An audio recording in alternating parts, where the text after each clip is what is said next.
बिस्मिल्लाहिर्रहमानिर्रहीम। रब्बि ज़िदनी इल्मा। अस्सलाम वालेकुम वीवर्स। आज हम बात करेंगे एक बहुत ही दिलचस्प रंगारंग मौजू पर।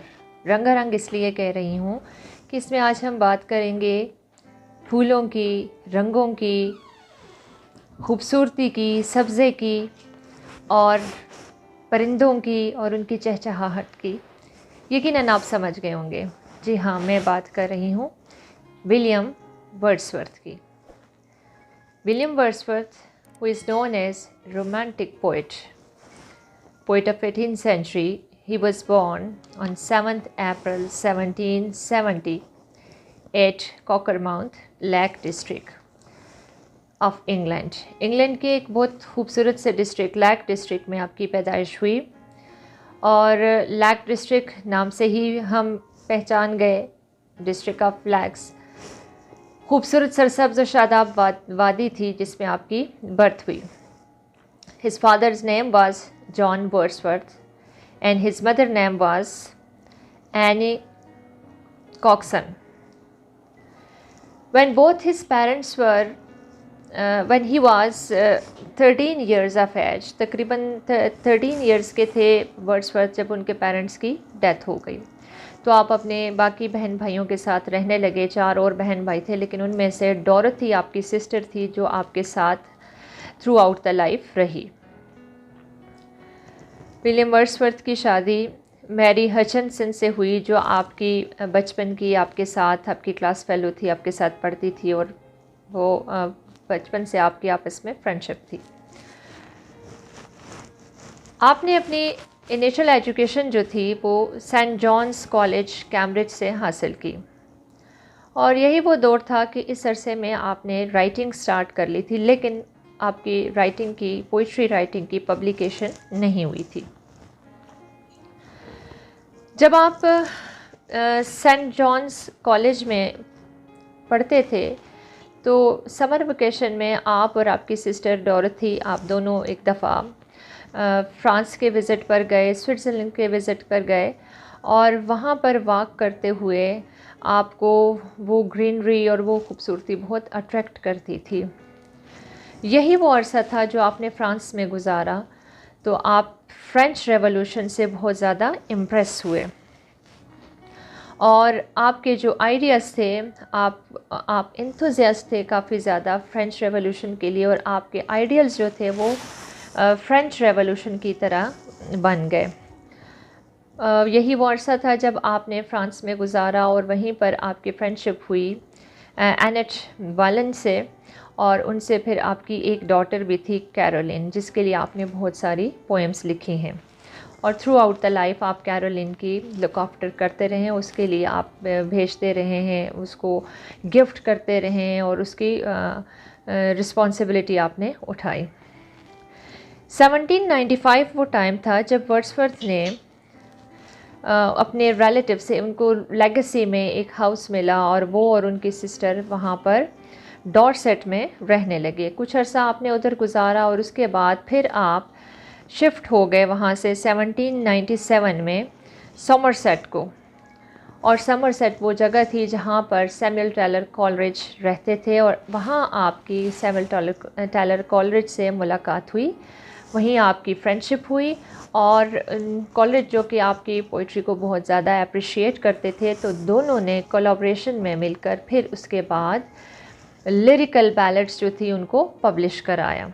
उस वक्त तक विलियम वर्ड्सवर्थ ने अपनी पोइट्री की बाकायदा पब्लिकेशन नहीं की थी। 1797 से 1808 का जो अरसा है हम इसे कह सकते हैं कि ये ग्रेट डेकेड था।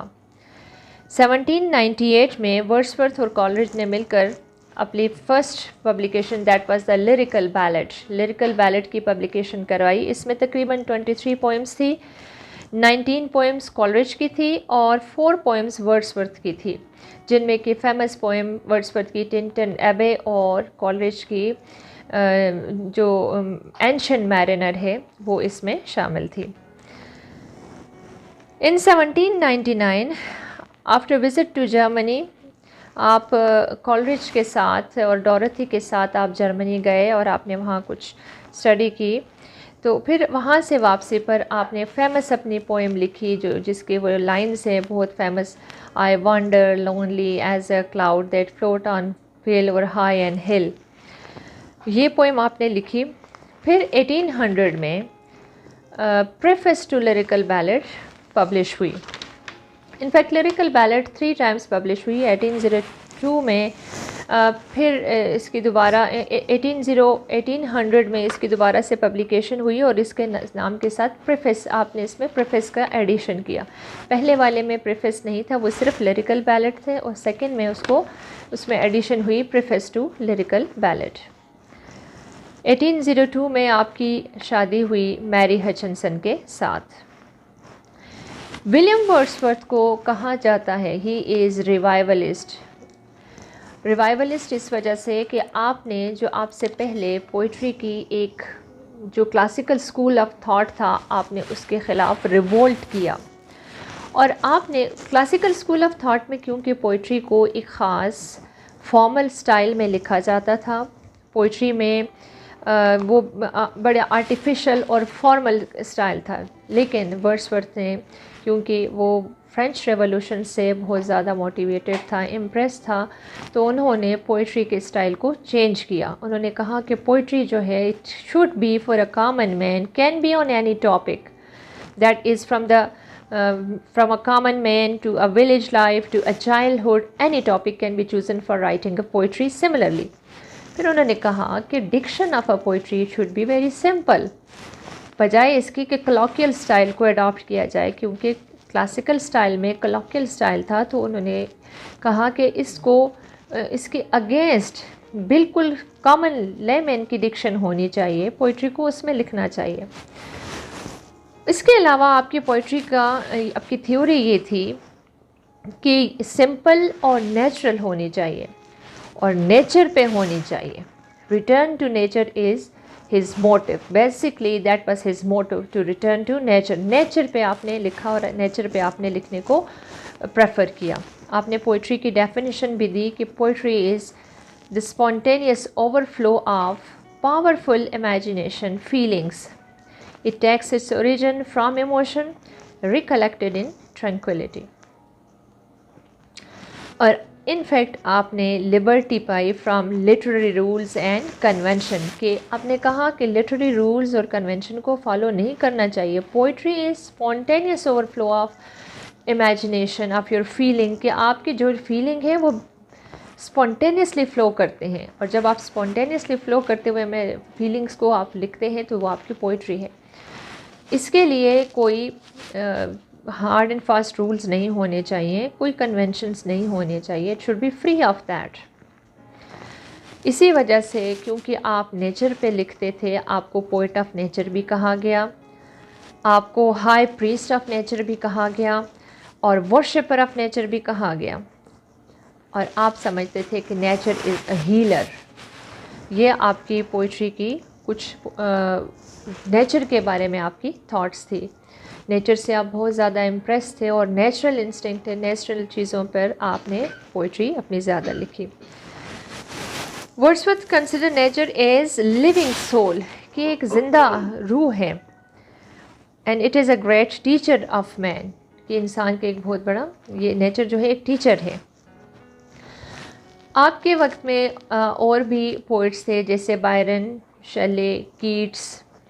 बायरन ने नेचर के बड़े हॉरिफाइंग एस्पेक्ट्स को डिपिक्ट किया, और शेले अगरचे चैनफुल एस्पेक्ट्स ऑफ नेचर पर राइट करते थे, nature as a scientific thing, आप उसकी चेंजफुल एस्पेक्ट्स पे राइटिंग करते थे। लेकिन वर्ड्सवर्थ कीट्स जो थे, कीट्स जैसे सेंससनेस ऑफ ब्यूटी ऑफ नेचर पर वो ज़्यादा लिखते थे, लेकिन वर्ड्सवर्थ ने नेचर को as a healer, as a teacher, as a living soul के तौर पर लिया और उसी तरह अपनी पोइट्री लिखी। आपके वक्त में वर्ड्सवर्थ, कॉलरिज और रॉबर्ट साउदी तीनों को लेक पोइट्स का नाम दिया गया, क्योंकि आप तीनों रोमांटिक पोइट्स थे और आप तीनों को नाम दिया जाता था लेक पोइट्स का। वर्ड्सवर्थ के जो वर्क्स थे उनमें सबसे पहले first poetry collection that was in 1793, descriptive sketches, then an evening walk in 1793, then in 1798 lyrical ballads, then next poem in 2 volumes in 1807, in 1814 the excursion, 1850 the prelude, and then the preface to lyrical ballad that was in 1800. The only play The Border, आपने एक play भी लिखा जिसका नाम था The Border, that was verse tragedy, लेकिन इसके अलावा आपने कोई और प्ले नहीं लिखा।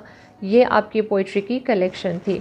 आपकी जो लिरिकल बैलेट्स थी और आपकी दूसरी कुछ पोएम्स जो थी, the few other poem collection, वो बाद में पब्लिश हुई। आपकी डेथ के बाद आपकी वाइफ मैरी हचिनसन ने उनको पब्लिश कराया। विलियम वर्ड्सवर्थ की जितनी भी पोइट्री थी वो सारी नेचर पे लिखी हुई थी, लेकिन उनकी जो प्रील्यूड थी that was on his own, that was his semi biography, एक तरह की उनकी सेमी बायोग्राफी थी, और ये सेमी बायोग्राफी उनकी डेथ के बाद उनकी वाइफ ने पब्लिश कराई। In 1813 Wordsworth move from Grasmere to near by Ambleside. 1843 वो टाइम था जब आपको पोइट लॉरिएट का टाइटल मिला, आप पोइट लॉरिएट बने। इससे आपसे पहले रॉबर्ट साउदी थे। From 1813 to 43 he was the poet laureate, and after you Alfred Tennyson 1850 से 92 तक वो पोइट लॉरिएट थे। विलियम वर्ड्सवर्थ की डेथ 23 अप्रैल 1850 को हुई और आपको ग्रामरी चर्चयार्ड में दफनाया गया। आपकी life, through out the life you were very much popular for your being the poet of nature.